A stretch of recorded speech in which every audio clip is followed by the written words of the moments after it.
Hello बच्चों, तो कैसे हैं आप सभी। आशा करता हूँ आप सभी बहुत ही अच्छे होंगे। मेरा नाम है भैसू और आपका बहुत बहुत स्वागत है जेएनवी मंत्रा पर। बच्चों, आज जो है हम लोग बहुत ही महत्वपूर्ण प्रश्न के बारे में डिस्कस करने वाले हैं जो कि ज़्यादातर आपके एग्जाम में पूछ लिए जाते हैं और ये नवोदय विद्यालय के लिए आपके लिए रामबाण साबित होगा। ये जितने भी मैं प्रश्न करा रहा हूँ बच्चों, ये नवोदय विद्यालय 2025 वाला जो आपका एग्ज़ाम है 18 जनवरी को, इसके लिए ये आपके लिए बहुत ही बढ़िया ये प्रश्न रहने वाला है, क्योंकि ये प्रश्न मैं ऐसे उठाया हूँ जो ज़्यादातर आपके एग्ज़ाम में हर साल आज आ ही जाते हैं इस पैटर्न के, या फिर एकदम सेम टू सेम क्वेश्चन ये आ सकता है बच्चों। ठीक है, तो आप वीडियो को पूरा देखिएगा, भगा भगा के मत देखिएगा। चलिए क्वेश्चन नंबर 1 से शुरू करते हैं। ये आपका यहाँ पर देख लीजिए, पहला क्वेश्चन दे दिया गया है बच्चों, ध्यान से इसको समझेंगे। यदि हम 1 से 100 तक की सभी संख्याओं को लिखते हैं तो अंक 9 कितनी बार आएगा। देखिए बच्चों, यहाँ पर कह रहा है कि यदि हम संख्या 1 से, यदि मान लीजिए 100 तक की गिनती लिखते हैं, ठीक है ना, जैसे 1 2 3 4, तो उसमें जो डिजिट है ना, डिजिट जो 9 है, यानी कि ये जो अंक 9 है, ठीक है, वो कितनी बार आ जाएगा। How many times will be come 9। Okay, तो यहाँ पर ये देखेंगे कि सबसे पहले जब हम 1 से स्टार्ट करते हैं, 1 2 3 4, तो एक तो 1 से लेकर 10 के बीच में एक 9 आ जाएगा बच्चों। ठीक है, इसके बाद आपका 19 आएगा, फिर 29 आ जाएगा, फिर 39 आ जाएगा, फिर 49 आ जाएगा। उसी तरीके से आपका यहाँ पर थोड़ा सा और बढ़ा देंगे तो ये 59 हो जाएगा, 69, ठीक है, 79, 89, फिर 90, 91, 92, 93, 94, 95, 96, 97, 98, 99। ठीक है, इसके बाद तो ये 100 आ ही गया, तो इसको तो छोड़ ही देते हैं, इससे मतलब है नहीं हम लोगों का। ठीक है, तो यहाँ पर हम क्या देख रहे हैं बच्चों कि जब 1 से 100 तक हमने गिनती लिखा तो उसमें 9, देखिए अब काउंट कर लेते हैं। तो यहाँ पर हम जब काउंट करेंगे तो देखिए 1 2 3 4 5 6 7 8 9 10 11 12 13 14 15 16 17 18 19 20। यहाँ पर आप देख रहे हैं कि जो अंक 9 है बच्चों, यहाँ पर हम लोग क्या देख रहे हैं कि जो अंक 9 है ना, वो कितनी बार टोटल आ गया, ये 20 बार आ रहा है। कितनी बार आ रहा है बच्चों, 20 बार आ रहा है।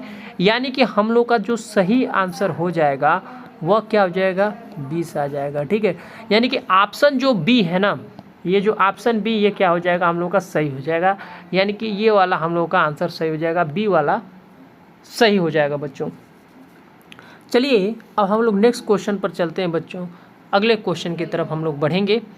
अगला क्वेश्चन देखिए बहुत ही बढ़िया है। यहाँ पे बच्चों दिया गया है 3 अंकों की बड़ी से बड़ी संख्या तथा 3 अंकों की छोटी से छोटी संख्या जो कि अंक 9, 6 तथा 0 से बनी है का गुणनफल है। यहाँ पर देखिए बोल रहा है कि हमें जो है 9, 6 और 0 से 3 अंकों की बड़ी से बड़ी संख्या बनाना है और 3 अंकों से छोटी संख्या बनाना है। इसके बाद इसका गुणनफल क्या होगा वही हमसे पूछ रहा है बच्चों। तो सबसे पहले तो जो दिया गया संख्या है उसको लिख लेंगे। तो जो दिया गया जो अंक है ना वो है 9, 6 और 0। ठीक है, तो इससे हम लोग क्या करेंगे, लिखेंगे 3 अंकों की, बच्चों ध्यान से इसको समझिएगा, 3 अंकों की बड़ी से बड़ी संख्या, बड़ी संख्या। तो सबसे पहले 9 लिख लेंगे, इसके बाद 6 लिख देंगे, फिर 0। तो ये 3 अंकों की बड़ी से बड़ी संख्या हो गया। इसके बाद लिखेंगे 3 अंकों की छोटी से छोटी संख्या। देखिए बच्चों लिखेंगे 3 अंकों की छोटी से छोटी संख्या। क्या हो जाएगा बच्चों, 609 हो जाएगा, 609।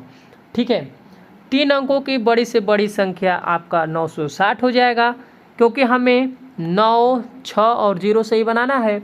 और 3 अंकों की छोटी छोटी संख्या कितनी हो जाएगी? 609। अब इसका हमें क्या पूछ रहा है? गुणनफल पूछ रहा है बच्चों। यहाँ पर आप ध्यान से देखेंगे तो गुणनफल हमें पूछ रहा है हमसे, ठीक है। तो हम लोग गुणनफल के लिए क्या करेंगे कि 960 गुणे 609 कर देंगे। तो इस तरीके से आप सॉल्व कर लेंगे। तो हम यहाँ पर देखेंगे कि 960 गुणे 609 बराबर कितना आ जाएगा बच्चों? तो इसको जब आप गुणा करेंगे तो कितना आ जाएगा? 5, 8, 4, 6, 4, 0, ठीक है।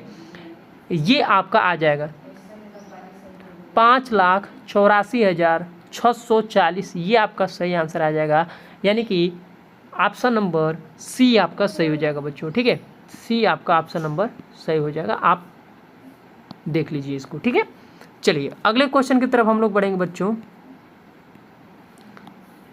अब अगला क्वेश्चन देखिए, दिया गया है यहाँ पर, एक भिन्न वही या तुल्य रहती है यदि एक ही संख्या अंश व हर में जोड़ी जाए, एक ही संख्या अंश व हर से घटा दिया जाए, एक ही संख्या से अंश व हर को गुणा किया जाए शून्य को छोड़कर, या फिर इसके व्युत्क्रम से गुणा किया जाए।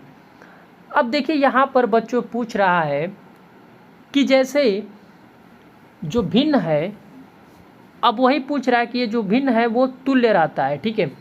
अब यहाँ पर हमें एक चीज़ को ध्यान में रखना होगा बच्चों कि जैसे ये भिन्न का सवाल है तो बहुत ही ज़रूरी है कि आपको इसको समझना ज़रूरी है, ठीक है। तो देखिए इसको हम करेंगे क्या, यहाँ पर दिया गया है कि एक ही संख्या अंश व हर में जोड़ी जाए या घटा दी जाए या गुणा किया जाए।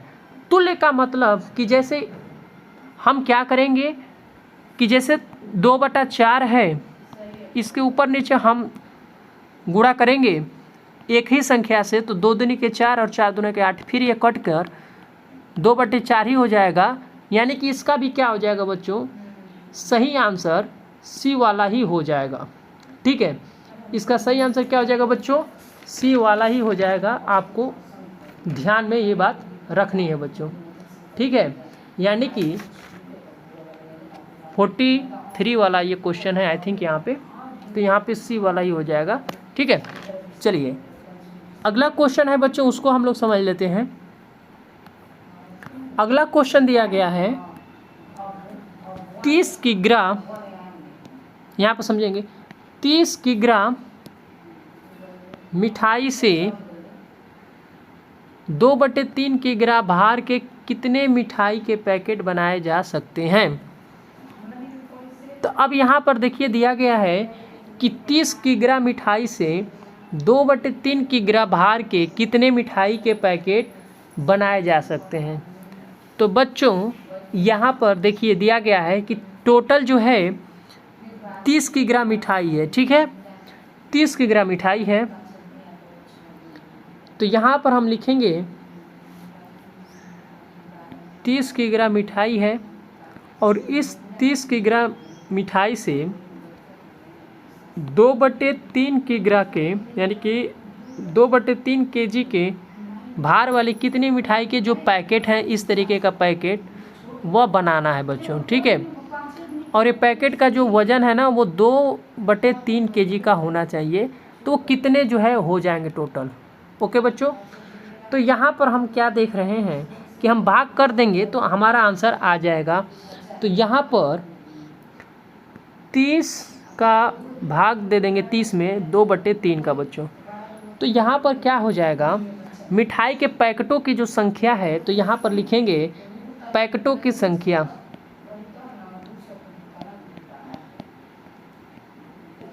पैकेटों की संख्या बराबर, अब हम 30 में भाग कर देंगे 2/3 का बच्चों। तो यहाँ पर हम लोगों का क्या आ जाएगा, 30 गुणे 3/2 हो जाएगा। ये उल्टा हो जाएगा, 3 ऊपर चला जाएगा, ये नीचे आ जाएगा। तो यहाँ पर कटा देंगे 2 से, तो 2 से 30 को कटाएंगे तो 15 हो जाएगा बच्चों, और यहाँ पर आ जाएगा 15 गुणे 3, तो टोटल हम लोग का आंसर हो जाएगा 45। तो सही आंसर क्या हो जाएगा, डी वाला आपका सही आंसर हो जाएगा बच्चों, ठीक है।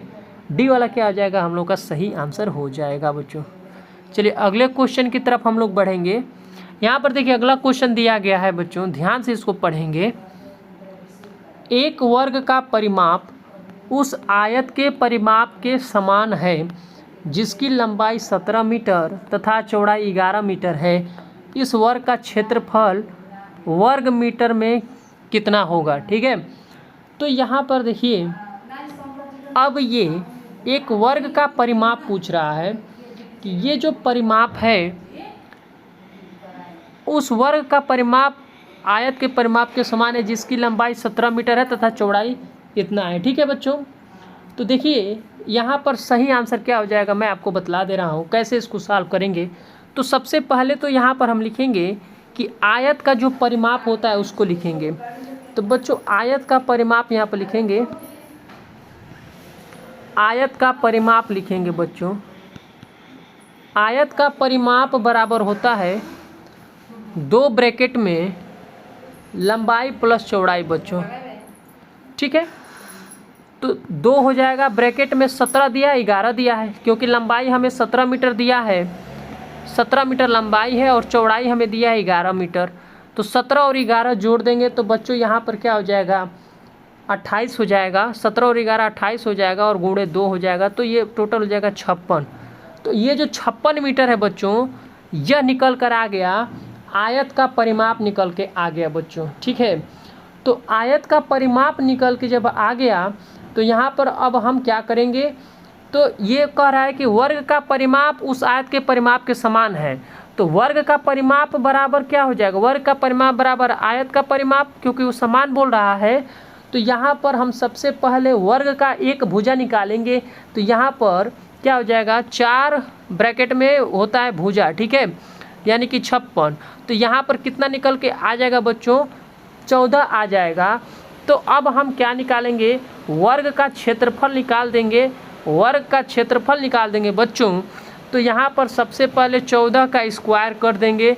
तो 14 का स्क्वायर कर देंगे तो यहाँ पर 14 गुणे 14 कर देंगे बच्चों। ठीक है, तो टोटल कितना आ जाएगा 196 मीटर स्क्वायर। ये आपका सही आंसर हो जाएगा। ठीक है, ये आपका सही आंसर हो जाएगा। हमने यहाँ पर क्या किया बच्चों कि वर्ग का परिमाप, ये कह रहा है ना कि वर्ग का परिमाप उस आयत के परिमाप के समान है।